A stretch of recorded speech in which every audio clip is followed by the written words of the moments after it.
Hi, I am Kristen, and welcome to day 62 of my carnivore diet journey. Please make sure to subscribe and like my page and comment and follow along.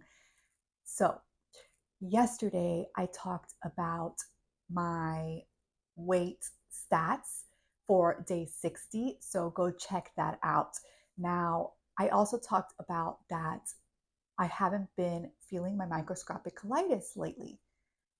Well, I must have jinxed myself because yesterday, from the time I woke up in the morning, all of a sudden, actually, after I did the video, not from the time I woke up, was TMI, watery bowel movements, and stomach pain. Now, it wasn't as bad as when I get my microscopic colitis, where I get like the heavy sweats and everything, but it was just very, very uncomfortable.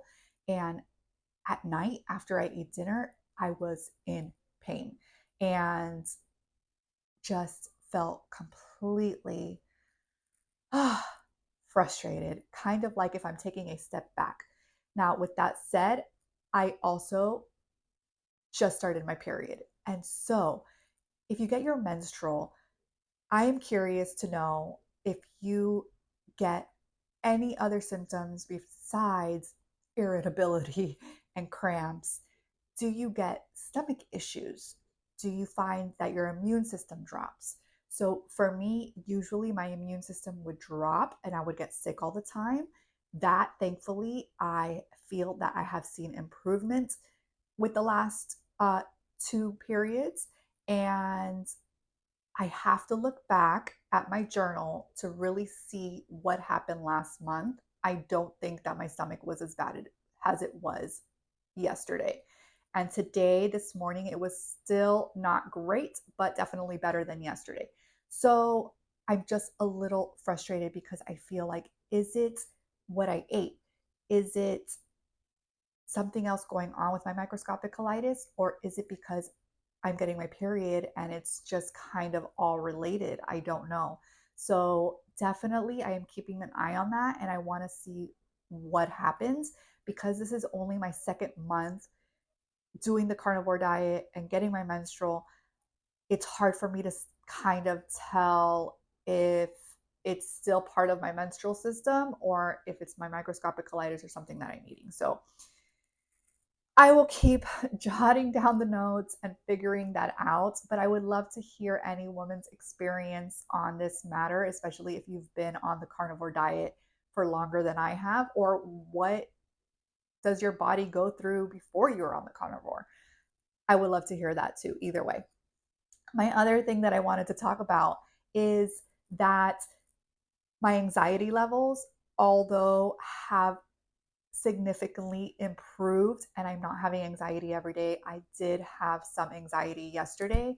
So I don't know if it was a mix of my stomach or if it's also a hormonal thing because I'm getting my period.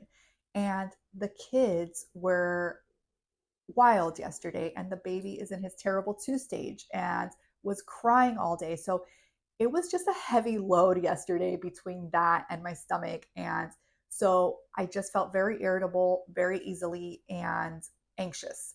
And so, again, jotting it down, making notes, and seeing, is this really just around the time that I have my period, or is it something that's going to be kind of consistent afterwards?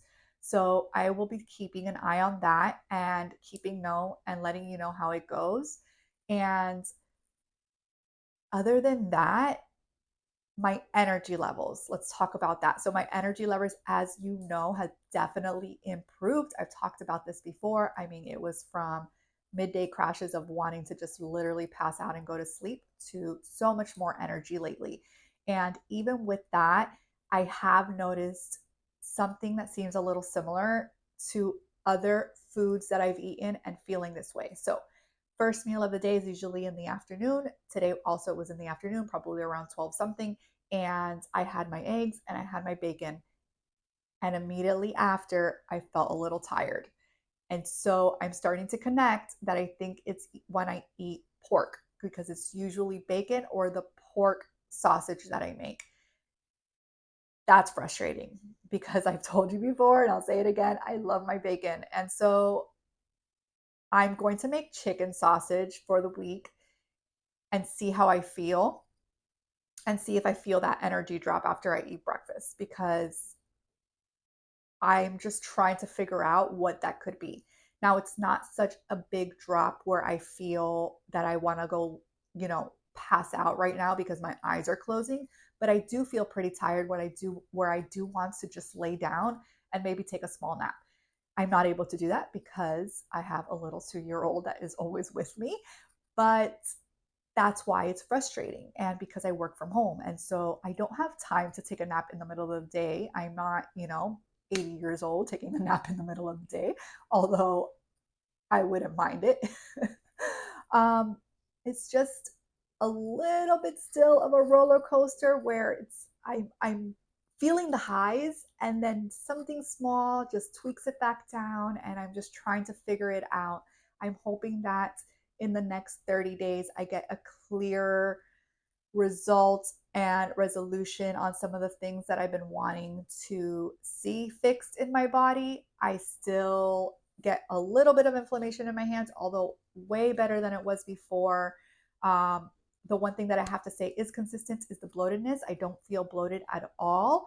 Even now, with having my period, I don't really feel that bloated. I did see like a little bit more of an increase when I did my after pictures, but again, I'm getting my period, and I think that's normal for us. So I could be wrong. And if you think I'm wrong, I would love to hear that in the comments. But I do think that most women do get a little bit bloated when it's that time of the month. So I know a lot of you guys out there are not going to relate to this. Today's topic was a lot on our menstrual period. But if you have a wife or a girlfriend, then maybe you'll understand them a little bit more on what their bodies are going through when it is the time of month. So just have a little patience with us, because I know that for me, definitely, I have a shorter fuse that I need to work on when I have my period, because I just feel that anxiousness, and then I just can't help myself, and I'm just in a bad mood. And I don't like that.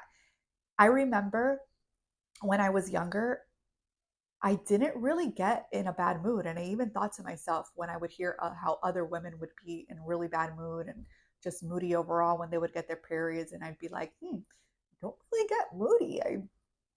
I get some cramps and I move on, right?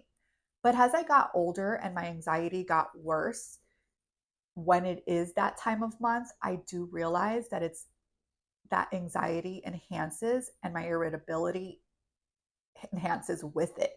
And so that is something that no doctor can tell me. They just say it's your hormones and it's absolutely normal. And so is it? Is it normal? Everything is normal. Or is it our nutrition? Is it what we're eating? Right now I am on the carnivore diet. I'm still feeling a little bit of that irritability. So is it just mental? Um, I don't know. Is it just is it something else? So I definitely want to this month make new doctor appointments so that I can get new results and kind of share that with you. I've actually been trying to get the results of my blood work that I took. I found out that it was over a year ago. I had told you guys. It's going to be a year now in March. Well, we're now in March, but like next week or so, I think it was a year ago.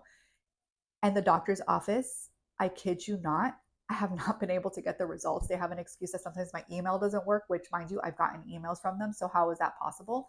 The first time that they sent me my test, the first 2 pages was me, and the second 2 pages was somebody else's information. So that's really, really scary, because who knows if they sent my information to somebody else.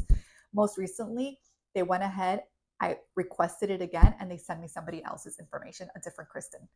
So that was really frustrating. So she finally sent me a document that said it was directly from Quest, and it was only 2 pages versus the original that had said 4. So I'm like, okay, well, this is my blood work for just my hormones. Where's my thyroid testing? And I want to also get the allergy testing that I did with you guys. I'm still waiting. I got the phone call saying that my email didn't go through. They sent it. It must have gone through. All these excuses. So I sent them a brand new email last week, not replying to the other emails, requesting my documentations. And so I'm really hoping that I can get it this time, because not only do I want it for myself, but I want to be able to share it with the new doctor that I'm going to try to find this week. I should really hone into that. I need to make a commitment to doing that. I really hate going to the doctors. I just don't have the faith in the system and with the doctors that are here. But I have to do that in order to go get my blood work and everything through the insurance so that I don't have to pay out of pocket. So it is what it is. But let's see. Wish me luck. If you're in Miami and you have any recommendations on a doctor, please write it in the comments. I need a regular physician. I need a thyroid doctor. I need, probably could use a new OBGYN. I could go to the dermatologist. I mean, I don't know. Sky's the limit. Whatever doctor you have, please send it to me in the comments. But I hope that you have a beautiful day. That is my wrap up for day 62. And I will see you again tomorrow for day 63.